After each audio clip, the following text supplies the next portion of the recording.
Salut, je voulais vous faire une petite vidéo sur le CV parce qu'on m'en demande souvent. C'est vrai que c'est un outil qui est indispensable dans une recherche d'emploi si on veut un emploi entre guillemets un peu classique. Et pourquoi est-ce que c'est important d'avoir un CV qui se démarque? Parce qu'en général, les ressources humaines vont recevoir des centaines et des centaines, voire peut-être même des milliers de CV. Alors avoir un CV un petit peu différent, qui sort du lot, original, on va peut-être pas forcément, entre guillemets, y prêter attention vraiment consciemment.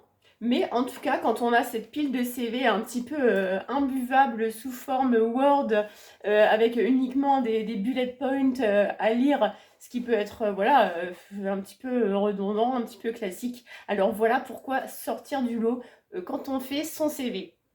Donc voilà un petit peu le conseil que j'ai moi, choisissez une couleur qui vous ressemble, évitez quand même les couleurs comme le rouge par exemple qui peut être un petit peu agressif, sinon vous pouvez vous permettre un petit peu ce que vous voulez, surtout que c'est du sens pour vous. Pourquoi est-ce que vous avez choisi cette couleur-là?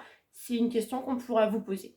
Donc voilà, moi j'adore faire des CV, c'est vrai que j'ai eu l'occasion d'en faire déjà pas mal en fait finalement, autant pour moi que pour d'autres personnes. Quand j'ai travaillé au lycée professionnel, j'en ai fait pour énormément d'élèves en fait qui venaient me voir spécialement pour ça parce qu'ils avaient besoin de chercher des stages.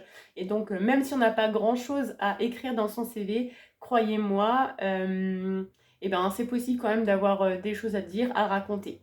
Donc voilà, c'est ce que je disais aussi parce que j'ai eu ce type de questions.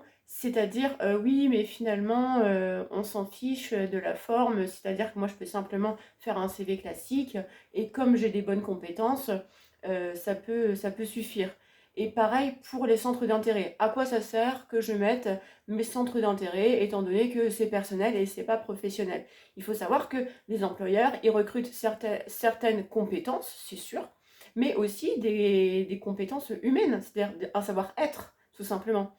Ils vont se dire, bah voilà, c'est quelqu'un avec qui on va travailler potentiellement dans la durée, avec qui on va peut-être aller boire un café, discuter, manger à la cantine, j'en sais rien, enfin ce que vous voulez avec votre vie professionnelle. Mais c'est-à-dire que quand on embauche quelqu'un, on embauche aussi voilà, une personnalité. Donc, si vous dites dans votre CV que vous faites, je dis n'importe quoi, du judo, et que comme par hasard le recruteur fait aussi du judo, eh ben, il aura plus envie de vous choisir vous, parce qu'il sait que vous êtes sympa. Si vous mettez dans votre CV que vous aimez faire de la cuisine et de la pâtisserie, eh ben, quelque part, ils vont se dire ah bah c'est chouette, parce qu'on aura quelqu'un qui va nous ramener des chouquettes faites maison le lundi matin. Enfin, c'est un peu extrapolé, vous voyez, mais en gros c'est ça, à deux CV identiques parfois, ça peut tout simplement faire une très grande différence. Donc, j'ai fait exprès hein, que vous ne voyez pas très bien les écrans parce que j'avais quand même envie de garder une certaine confidentialité sur les CV que j'ai pu faire par le passé. En même temps, je me rends bien compte que vous ne voyez absolument rien, mais je voulais quand même vous montrer deux, trois exemples. C'est simplement que vous ayez une idée global. Je pense que ça suffira largement pour le propos que je veux tenir aujourd'hui. L'idée, c'est de bien hiérarchiser les informations et puis comment dire, de mettre en scène voilà, qui vous êtes. Simplement, voilà, n'oubliez pas de mettre bien sûr vos informations de contact, qui vous êtes, où vous joindre, votre nom, vos compétences et puis vos expériences professionnelles. On a déjà parlé des centres d'intérêt. Quoi dire de plus sur un CV? Peut-être la formation, un petit peu. C'est-à-dire que si vous êtes en début de recherche professionnelle, moi je vous recommanderais plutôt de mettre d'abord la formation parce que vous sortez de formation, donc ça va être ce que vous avez le plus fait dans votre vie. Donc on met en avant sa formation. Ensuite, ses premières expériences professionnelles. Voilà, on met ses petits stages, etc. Ensuite, la balance va s'inverser. Ça va venir vite, vous allez voir.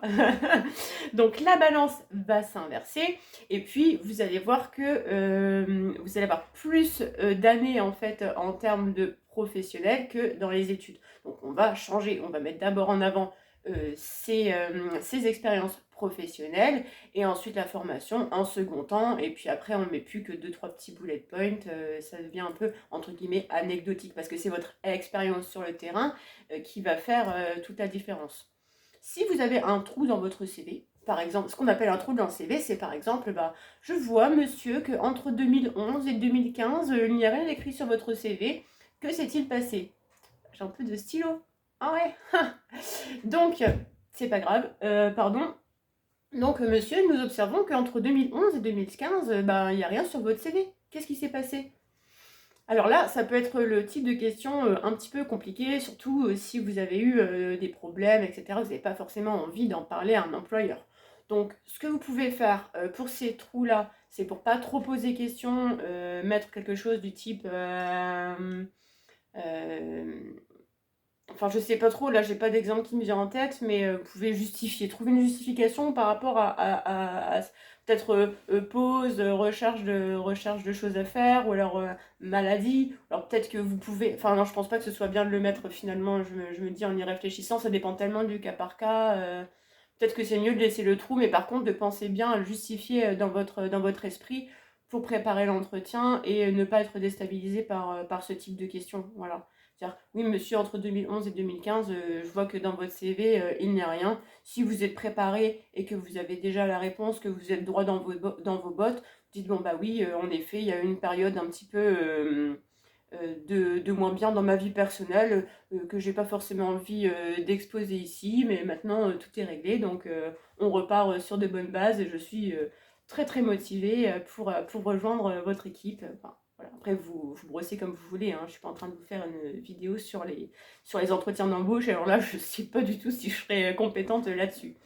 En tout cas, simplement, c'était pour vous donner quelques astuces sur la rédaction de votre CV. Si vous avez envie que je vous aide pour faire votre CV, et bien sûr, voilà, moi c'est toujours un plaisir. Je m'adapte à qui vous êtes, à ce que vous avez envie de dire, quelque chose qui vous ressemble, parce que quelque part, c'est votre première pub. Voilà. Avant de pouvoir passer à l'oral, vous avez besoin d'être choisi. Voilà. Donc quand votre CV, il va être un petit peu Pepsi, par rapport à une centaine d'autres CV, voilà, vous avez plus de chances d'être choisi. Ah, et surtout, dites la vérité sur votre CV. Si vous mettez que vous avez un diplôme de chinois, etc., un master, si la personne vous parle chinois en face de vous et que vous êtes incapable de répondre, ça peut créer des situations un petit peu gênantes, ce que je ne vous souhaite pas du tout. Donc, dites la vérité, soyez franc, honnête, soyez vous-même et tout se passera bien pour votre recherche d'emploi que je vous souhaite fructueuse. À bientôt!